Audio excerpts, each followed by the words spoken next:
తను కమ్మ సామాజిక వర్గం అయితే తన ఆధిపత్యాన్ని అంగీకరించదు. ఇప్పుడు ఈయన పదే పదే వాడుతున్నారని, తెలుగుదేశం కష్టాల్లో ఉంటే నేను ఉన్నాను, తెలుగుదేశం కష్టాల్లో ఉంటే నేను వచ్చాను.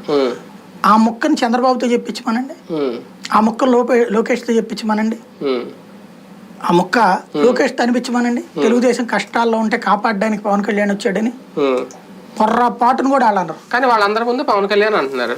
అదే అనుకుంటే ఏం ఉపయోగం? నవసకం సభలో కూడా అన్నారు. అదే కానీ అక్కడ చంద్రబాబు మేము వీఆర్ స్ట్రాంగ్ అంటున్నారు. కానీ అక్కడే ఉన్నారు బాబు, అక్కడే ఉన్నారు.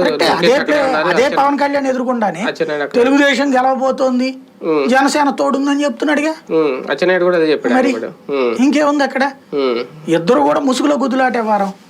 తెలుగుదేశం పార్టీ కష్టాల్లో ఉంటే వెళ్ళానని ఈయన ఫీల్ అవుతున్నాడు. అవును, వాళ్ళు ఏమనుకుంటున్నారు, ఆయన కష్టాలు తెచ్చుకోవడానికి మా దగ్గరకు వస్తున్నాడని వాళ్ళు ఫీల్ అవుతున్నారు. Simple logic.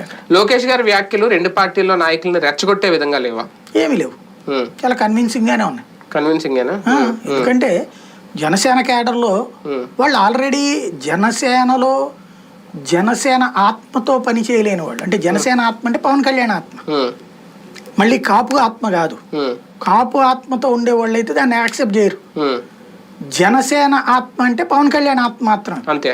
పవన్ కళ్యాణ్ ని అబ్జార్బ్ చేసుకున్న ప్రతి ఒక్కడు రియల్. అవును, మావాడు ఎదుగుతున్నాడు, ఇంతకుముందు ఏమీ లేదు, పోటీ చేయలే. మొన్నసారి పోటీ చేసి 6% ఓట్లు తెచ్చుకున్నాడు, ఎమ్మెల్యే తెచ్చుకున్నాడు. ఈసారి పోటీ చేయబోతున్నాడు, 25 ఎమ్మెల్యే